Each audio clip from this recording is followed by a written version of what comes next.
வணக்கம் என் அன்பு மாணவர்களே, நான் ஆல்பர்ட் ஐன்ஸ்டீன். இன்று நான் நேரில் உங்கள் முன் நிற்பது போல தோன்றலாம், ஆனால் இது அறிவியல் மற்றும் தொழில்நுட்பத்தின் அற்புதம், ஹோலோகிராம். நான் வாழ்ந்த காலத்தில் இத்தகைய தொழில்நுட்பம் இல்லை, ஆனால் அறிவியலின் வளர்ச்சி இதை சாத்தியமாக்கியுள்ளது. இன்று நான் என்னுடைய சில முக்கியமான கண்டுபிடிப்புகளை உங்களுடன் பகிர்ந்து கொள்ளப் போகிறேன். ஸ்பெஷல் தியரி ஆஃப் ரிலேட்டிவிட்டி சிறப்பு சார்பியல் கோட்பாடு 1905. நீங்கள் ஒரு ரயிலில் பயணம் செய்கிறீர்கள் என்று கற்பனை செய்யுங்கள். ரயிலில் இருக்கும் ஒருவருக்கும் வெளியே நிற்கும் ஒருவருக்கும் ஒரே நிகழ்வு வெவ்வேறு விதமாக தோன்றலாம்.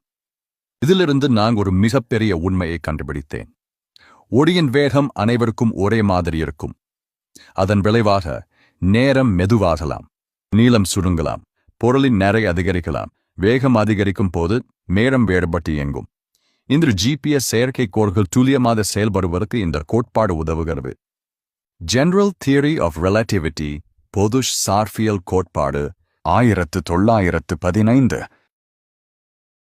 பலர் ஈர்ப்பு விசை என்பது பொருட்களை கீழே இழுக்கும் ஒரு விசை என்று நினைத்தனர். ஆனால் நான் வேறுவிதமாக விளக்கினேன்.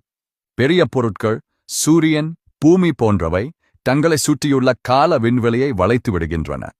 அதனால்தான் கோள்கள் சூரியனை சுற்றுகின்றன. இது ஒரு துணியில் ஒரு கனமான பந்தை வைத்தால் ஏற்படும் பள்ளம் போன்றது. இன்று கருந்துரைகள், பிளாக் ஹோல்ஸ், ஈர்ப்பு அலைகள், கிராவிடேஷனல் வேவ்ஸ் போன்றவற்றை புரிந்து கொள்ள இந்த கோட்பாடு உதவுகிறது. E=mc². E=mc² பாடு உலகிலே மிகவும் பிரபலமானது. இதன் பொருள் மாஸ் மற்றும் ஆற்றல் எனர்ஜி ஒன்றுக்கொன்று மாற்றப்படலாம்.